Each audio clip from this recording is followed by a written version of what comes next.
ताईंनो दिदींनो, शाळेमध्ये जाताला जा नाही तर जाऊ नका, कॉलेजाला जाताला जा नाही तर जाऊ नका, जॉब नोकरी पुणे मुंबईला करता आली करा नाही तर करू नका, पण बसलेल्या बापाची मान या समाजामध्ये खाली होईल असं कधी पाऊल टाकू नका.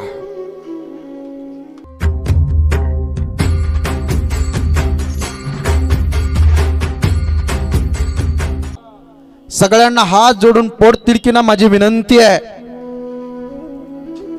जीवनामध्ये जन्म देणाऱ्या मायबापाची सेवा करा गड्या. साहेब, ज्याला हात नाही त्याला विचारो हाताचं दुःख काय, ज्याला पाय नाही त्याला विचारो पायाचं दुःख काय, ज्याला डोळे नाहीत त्याला विचारो डोळ्याचं दुःख काय. आणि ज्याच्या जीवनात आई निघून गेली आणि ज्याच्या जीवनात ईश्वरा समान बाप निघून गेला त्यांना विचारो आई बापाचं दुःख काय. आज या शिंदे परिवाराला विचारा बाबा गेल्यानंतर काय. आज जर त्यांच्या मुली घरामध्ये गेल्यात तर घरामध्ये गेल्यानंतर फुटूकडे पाहिलं की टचकन डोळ्यात पाणी येतं. देवा पांडुरंगा, काय अपराध देत रे देवा, एवढ्या लवकर आमच्या बाबाला घेऊन गेलास देवा, काही चुकलं देवा आमचं. घराकडे आलं, घराच्या समोरची तुळस पाहिली, देवाच्या देवघरातला दिवा पाहिला, काकाकडे पाहिलं तर आज बाबा दिसतेत प्रत्येकामध्ये. फेटा बांधल्यासारखा बाबासारखा चेहरा जर दिसला तर फेटा बांधलेलं व्यक्तिमत्व टचकन पाहिलं की त्यांना आमचा बाप त्यांच्या मध्ये दिसतो गड्या. बाबा दिसतात.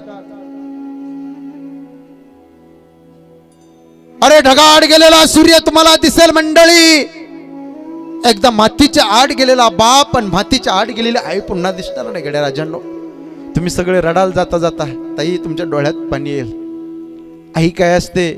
आई ऐका, आई मायेचा सागर, समृद्धाची घागर, चैतन्याचा जागर.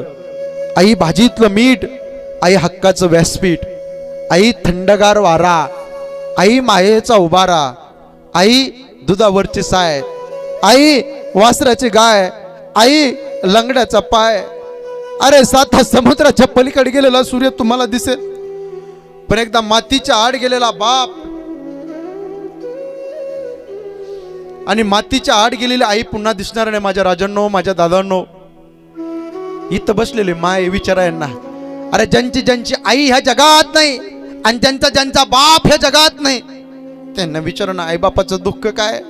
आज 3 मुली आहेत, 4 मुली आहेत बाबांना, 2 मुलं, यांना विचारा